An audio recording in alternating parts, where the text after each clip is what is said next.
Hello everyone! Welcome to my apartment and also welcome to Behind the Song. So we are now heading to the point where everything is starting all of a sudden. We have adult choir, we have adult handbells, we have adult brass coming up, we have the first day of school coming up. Instead of talking about the song of the day, I kind of want to take you guys a little behind the scenes of what I do to prepare for the first day of school and for all of our ensembles. So you get to start here in the morning with me, where I'm just sitting here drinking my coffee and planning out the day in my head. So come follow me on this journey and I hope we have fun. Alrighty, see you guys.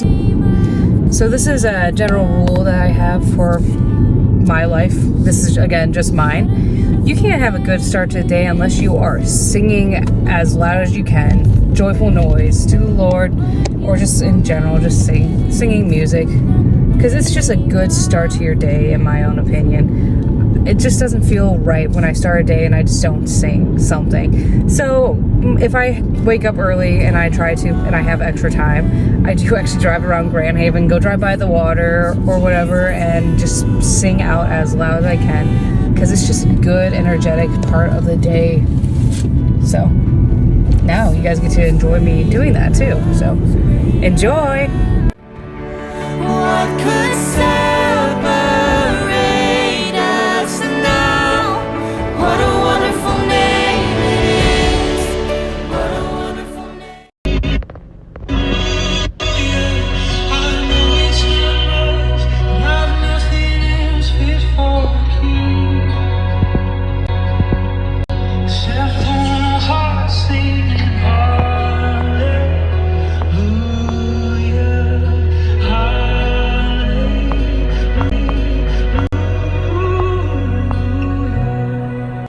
So here I am in my classroom and everything.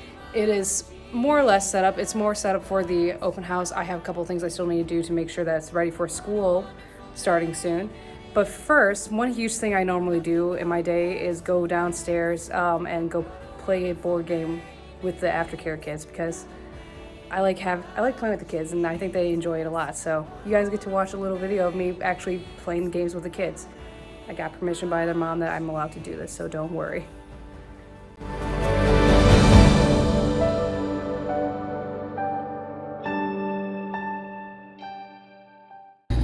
So I do really enjoy doing the games with the kids because it just brings so much joy in their day. And honestly, it's just a great way for me to get to know them better, actually, and vice versa. So after I'm done playing games with the kids, because I do enjoy it as a part of the day, then I normally go into my office, but right now I'm in my classroom because school's about to start.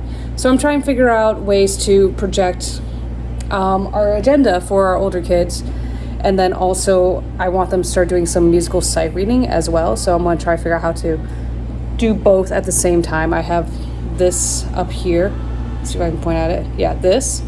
So we're going to try to figure out how to get this connected to that and that connected to my iPad. Or maybe there's another fun way I can do it as well. We'll find out. We're going to figure it out. And then I'm going to set up my classroom for it to be all ready for school. And then after that, you get to come with me to go set up choir and handbells and also praise team, because today is Wednesday when I'm recording this. So we have praise team tonight. So you get to see everything going on today.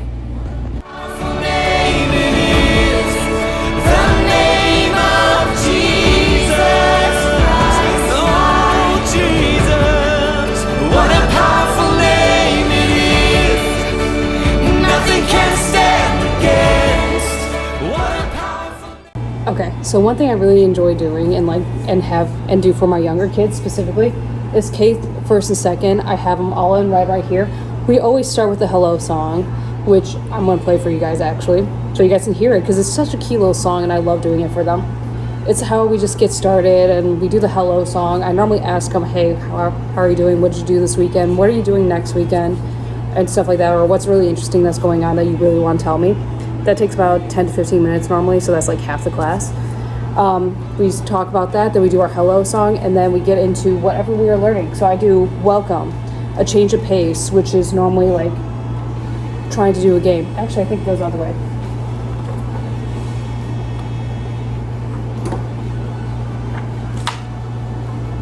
Yeah, I'm gonna have to change that around because I just realized that's wrong.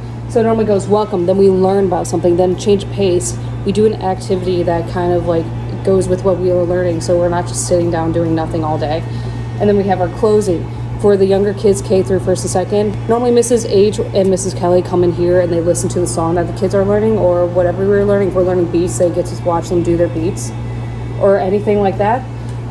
For this one, it's just, for today, or for our first day of school, it's literally just gonna be they show up, and that's kind of what we're gonna do. I'm gonna show them the hello song. So for our 3rd and 4th grades over here, we normally do again like about 10 minutes of like, hi, how are you, what you guys doing, what's something you want to tell me, what's going on in your life and stuff like that, just because I am genuinely curious. I want to know what's going on in the kids' life. So we normally do that. That's kind of our welcome and hello.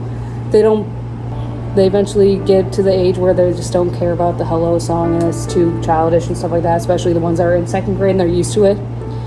And then they're like, oh no, I'm a big kid now, I don't want to do that anymore. So we just do a hello, how are you? I normally do warm-ups, but not for our first day because I gotta teach that to them and I don't want to do warm-ups with them the first day of school. Then we do our learning and our change of pace and close. Learning, we're going to be doing an icebreaker of like, who are you, basically. Change of pace, that's where I'm actually going to talk about, hey, what do I expect from you guys? What do you expect from me? I think I'm going to switch that around, actually. I think it's going to be what I expect, and then we do the icebreakers. And then I'll see you guys next time. And then we're going to start learning about guitars and all the rules about that. So that's normally what happens. Alrighty, so for the older kids, actually, I have a PowerPoint for them where we just kind of go through, it's going to start off for our first day, take a seat. I have a little PowerPoint for them saying, hey, I'm Ms. Coomer, a little fun video of what I did this summer and stuff like that. What else do we have? We have our icebreakers, which, again, we're doing this thing called the human knot, where basically you hold hands with other people in like a weird format, and you create a huge giant knot, and then you have to work together to undo this knot without letting go of each other's hands and stuff like that. So that's what the older kids are doing. I also want to start having this thing where we have next class I want, and what I expect from them.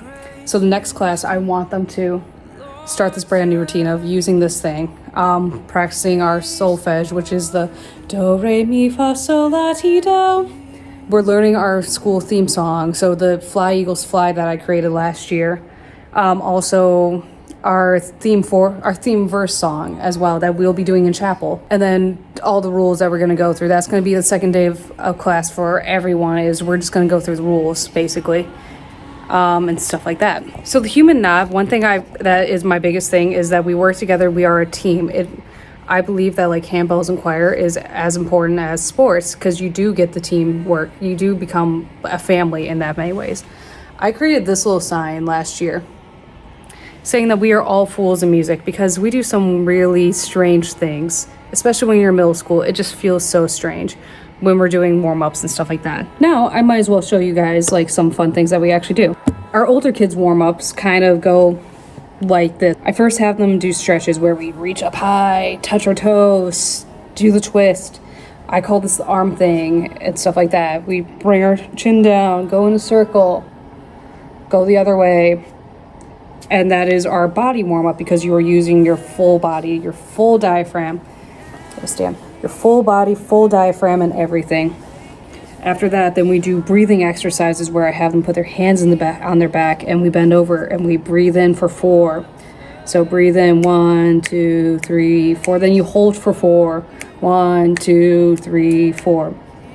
Then you do shh for 8 counts, which will be shh, 2, 3, 4, shh, 7, 8, and you're doing the shh that entire time. One of their favorite warm-ups that we do is called Ebenezer Sneezer, which I hope you guys can hear it. Ebenezer Sneezer, topsy-turvy man, walks on his elbows every time he can, dresses up in paper every time it pours, pushing Yankee Doodle every time he snores. Oh, Ebenezer, what a man. And then you speed it up a little bit.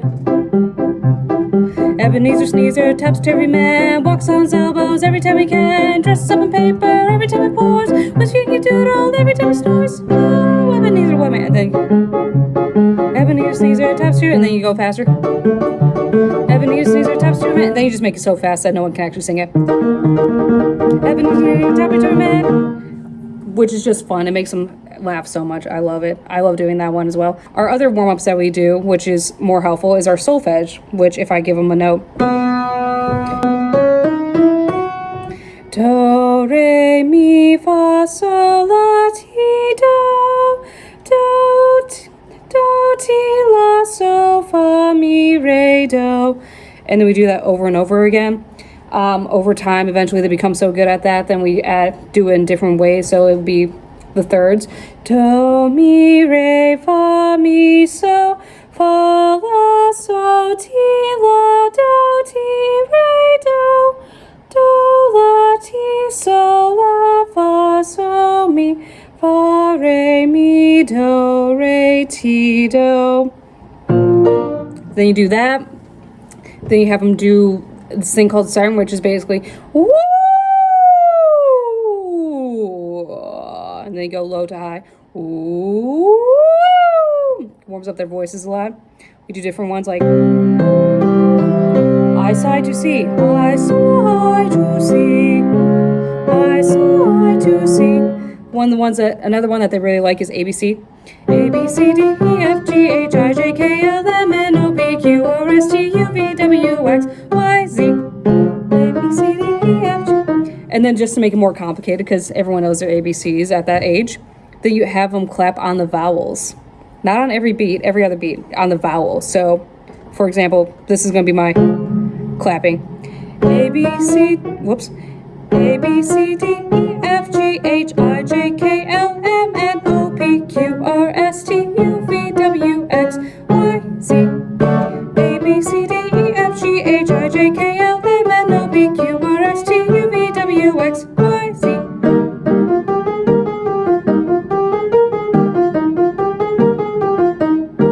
And then you still speed it up.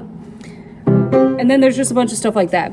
For our younger kids, their warm-up and is their hello song, which it goes as we sing together. They're all sitting down at this point. We sing together this part, which goes, hello everybody, how do you do? How do you do? How do you do?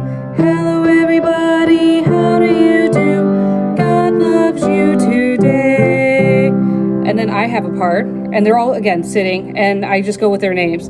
If your name is Dada, stand up. If your name is Dada, stand up. If your name is Dada, stand up. If your name is Dada, stand up. Then we all sing together. Hello everybody, how do you do? How do you do? How do you do? And so on and so forth. I use it as a way for me to learn their names, especially for the kindergartners who I don't know yet, and other new kids and everything. It's for everyone else to learn each other's names as well. And then once we finally get the hang of everyone's name and know everyone's name, then we change it up to, if you're feeling happy, stand up. If you're feeling sad, stand up. If you have red on, stand up, and stuff like that. So then we change it up just a little bit. I just realized I completely forgot the most important part. So for third and fourth graders, they're going to be learning guitars this year.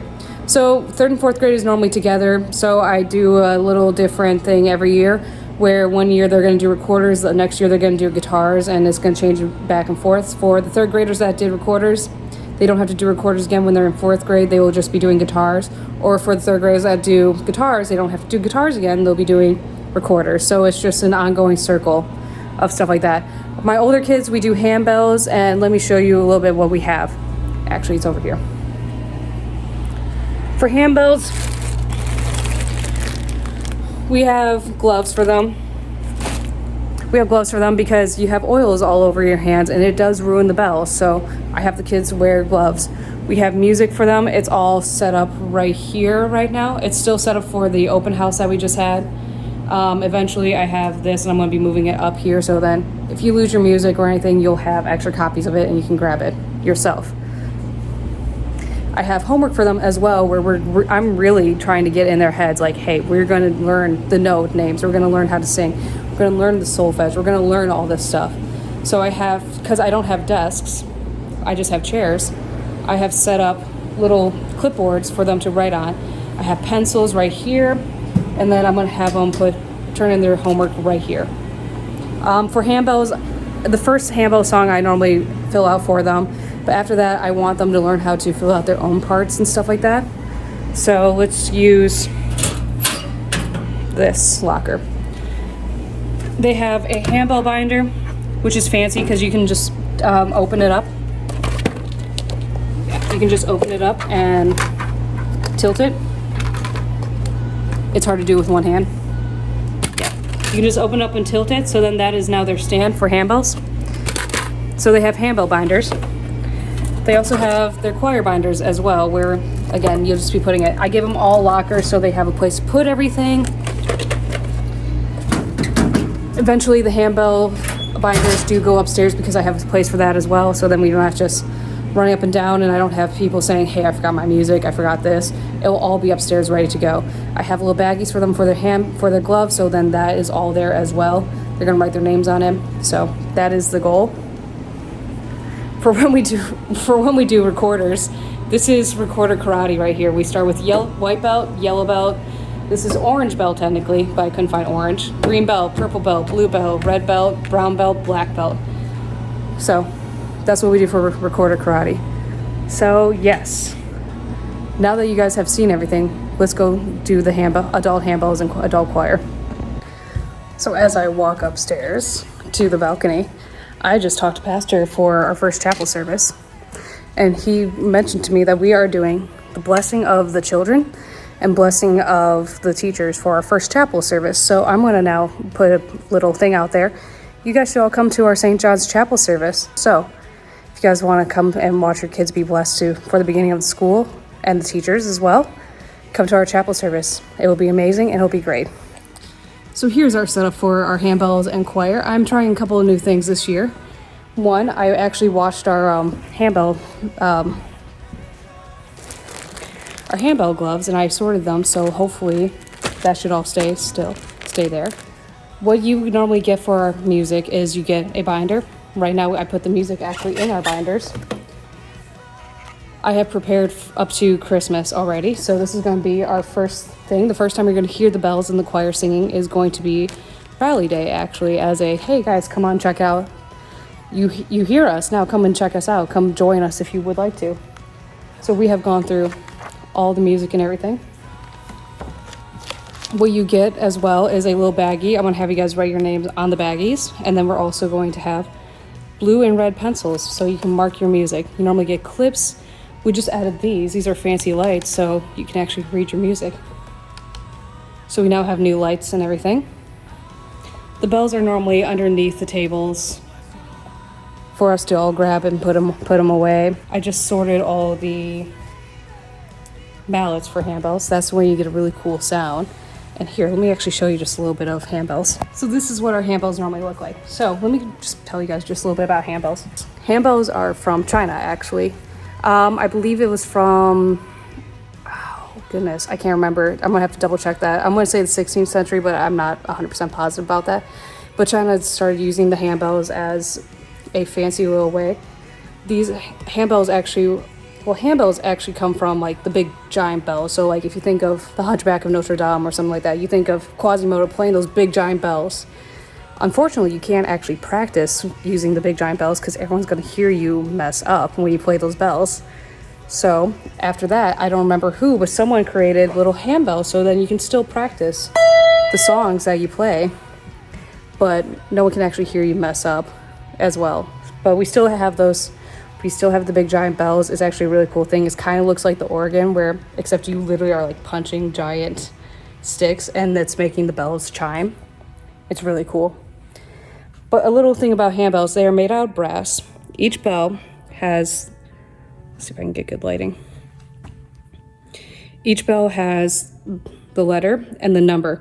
The number is a musical thing where it tells you how high, how low it is. So the smaller the number is actually the lower the bell. So this is a 5. All the way down here on this end, we go down to a 3, 1, 3, or 4. Over on our higher end of the side, we go all the way up to 7. So 5 is more in the middle. Yeah, 5 is in the middle. So how you play the bell is you have the letter right facing you, and then you also see this little bell right here. That also is supposed to be facing you. You hold it in your hand like this, not like this. That doesn't give you enough. That gives you a way to like lose it, and you can't hit it as well. Closer to the top is always the best way. You hold it with a tight grip, and then the best way I've always heard it is you scoop the ice cream.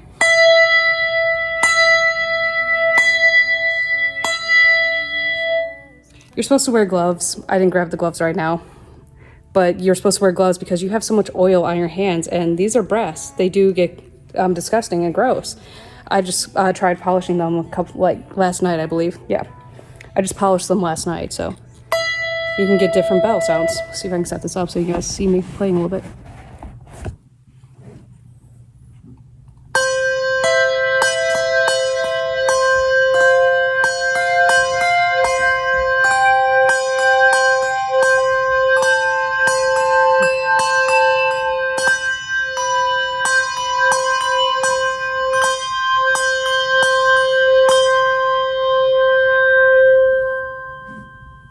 This is just one person playing. How you normally dampen them as you play and tap it on your shoulder. But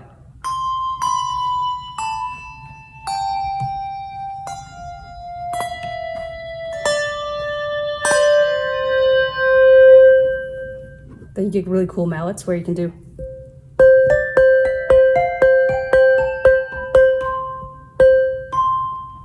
Let's just play it right.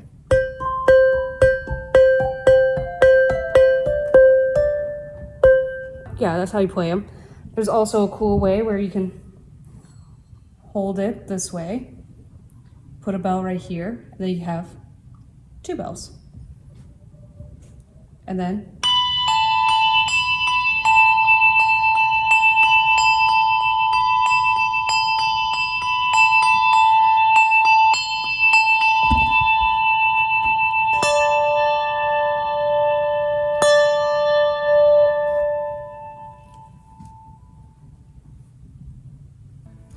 so yeah, that's a little bit about the handbells. I hope you guys enjoyed that little section of it. Now let's go talk about choir. So singing is almost as old as the church is. If not, it is older than the church. Singing has been an easy instrument for people to learn. If you can talk, you can sing. So it has been like in the beginning. Originally in the early church, it was the pastor singing and the little acolytes and all the priests and everyone always singing. And it was never the actual people singing. After that we added in choirs and we started doing music. So how the music always was back then was really simple, and it was just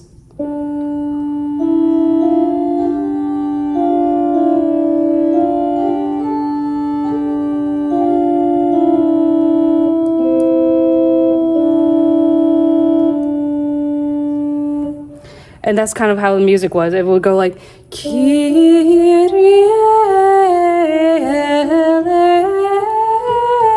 eleison, Kyrie eleison,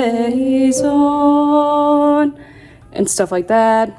That is called chanting. There is a whole part of Gregorian chant, which is again just very simple stuff like that. What the organ actually was introduced as was just being tones like this. Don't mind my drink here. It's just little tones.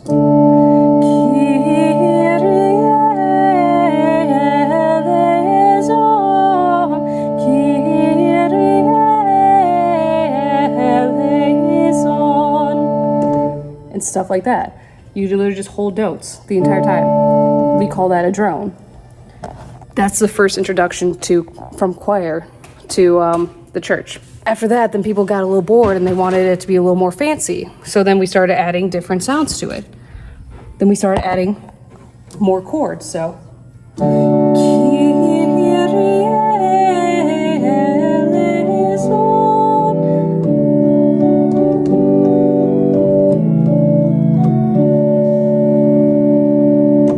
but it still would be the same thing, basically.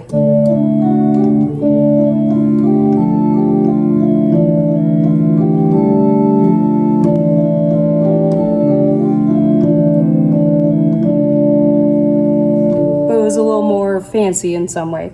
Eventually we started adding full parts to it, where now instead of just hearing, you would hear like actual music to it. So it'll be like,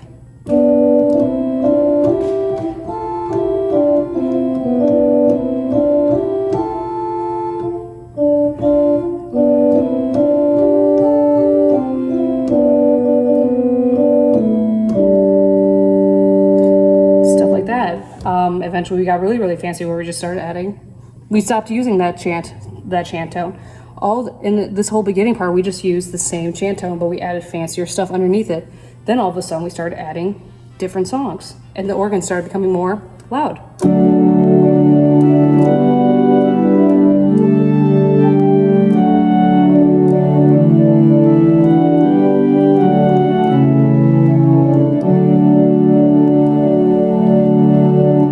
And choir music started sounding more interesting in a way. So it started being like you had all of a sudden an actual melody. Then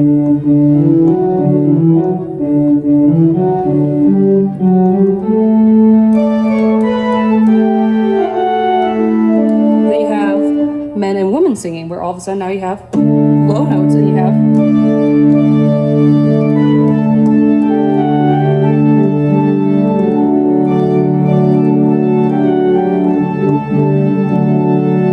started getting really cool desk hands and everything.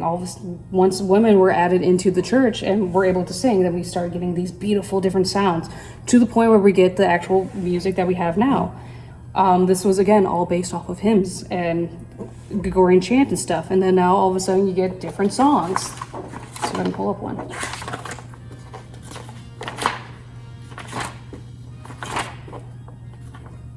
Then all of a sudden you get different beautiful melodies where you can just add different things.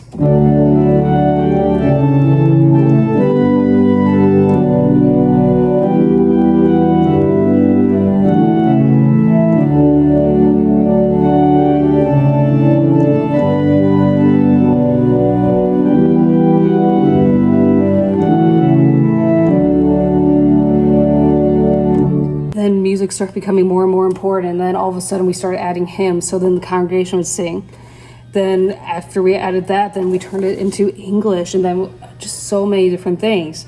That is the history of how we got a church choir now. The whole point of a church choir is to introduce songs to the congregation, honestly. My fun way of saying it always is they are glorified congregation members a lot of the times. A lot of time I try to use them to introduce new songs to you guys. For Holden's evening prayer, when we did that for Advent, I used them, I taught them the music, and I had them sing it, so then at least you guys could hear it, what's going on. That's really the main point of having a choir, is to be glorified congregation members. Also, they add like the little pizzazz, the little funness to the church service as well, to make it more cohesive, add the little extra stuff to enhance the service in different ways. That's the same with the handbells, that's the same with the choir, praise team, and brass and everything. On to the next thing, praise team. What do I do when I prepare for praise team? So for praise team, my day normally starts back here. And this is where I set up our slides. I print off our music. We have a really cool website. Let me just log on to that first.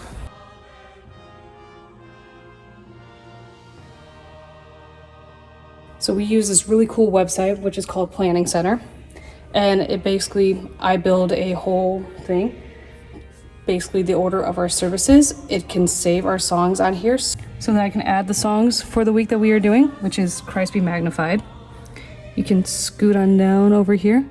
So I get the whole screen. Yeah. Scoot on down over here, you can press files. You can listen to the songs, you can read the lyrics. We have our different music, so if I press this, there's the music, it pops up right there. We have all of our songs saved up over here that we use, which is a big giant database of that. I can go to plans. I have our traditional service right here, and have our contemporary service right here. When you press the contemporary one, I can put everyone's name in here, and we all say yes, we're going to be there, or no, we're not going to be there. And so, yeah. that's how our little system works. After everyone agrees and I get all the services back from Crystal, then we use this one, which is called Easy Worship, where basically I just go over here. I try to find like something. I'm not gonna use this one, but we're gonna use this right now. Welcome. It says welcome. Double press it, and then it shows up over here, which will be up on our slides over there that I just did not turn on. And that's how our Easy Worship works as well. Another website I use is called Lutheran Service Builder. And Lutheran Service Builder is pretty easy. You just kind of press that. It shows you all the readings and everything that you're going to use for this week. You press plan. It shows you again all the readings. You can add hymns right here and see it. See what the hymn of the day. This is where I get our songs from. Hymn of the day. When I survey the wondrous cross and everything like that. Normally for me, I read the gospel reading. Actually, I read all of them. But I base it off of the gospel reading. And then I pick it off out of there. You can set up a service as well and everything. So all of my stuff is all online doing that. You pick out hymns and praise songs. You just kind of, you go off of the readings, you figure out stuff like that. There's another website for praise songs when I'm just in a complete stuck and I just don't know what actually goes with the reading. It's called Word to Worship. I put in the readings. It tells you a couple of songs that actually pop up that go with the readings. Then you're off, ready to go, and send it to your praise team, and then get ready to have a beautiful, wonderful, worshipful service. For our practices, we start off with a devotion and a Bible reading, and then we practice. I normally stop them once in a while to tell them like, hey, this is why I chose this song, this is why we did this. Just put in little insights so they understand it's not just random stuff that I pick. It's always meaningful. There's always something behind it for why I choose it. So I hope you guys enjoyed Behind the Song. A little different again this time, but I thought you guys would just be interested and would enjoy knowing what actually happens behind the scenes of everything before you go to a church service. So I will see you guys all next time. I also do want to say, with school starting up soon, it might get a little hard doing the Behind the Song series, so it might change a little bit. I'm planning on still hopefully doing all the videos every single week, but the difference is it might not be based off of the hymn of the day or the song of the day. It might be something that we're learning in school, something easy for me to make for you guys. Still behind the scenes of music, but just something just slightly different. So honestly, put comments in our videos. Let me know, what do you guys want to learn about? What do you guys want to talk about? And different stuff like that, because I would love to do stuff like that. What do you guys want me to talk about more of? Because as much I do also love the histories of music and everything, and I love doing the Behind Song series, but there's so much more that you guys probably want to know about. So let me know, what do you guys want to know about? So leave in the comments, let me know. And again, I will see you guys all next time.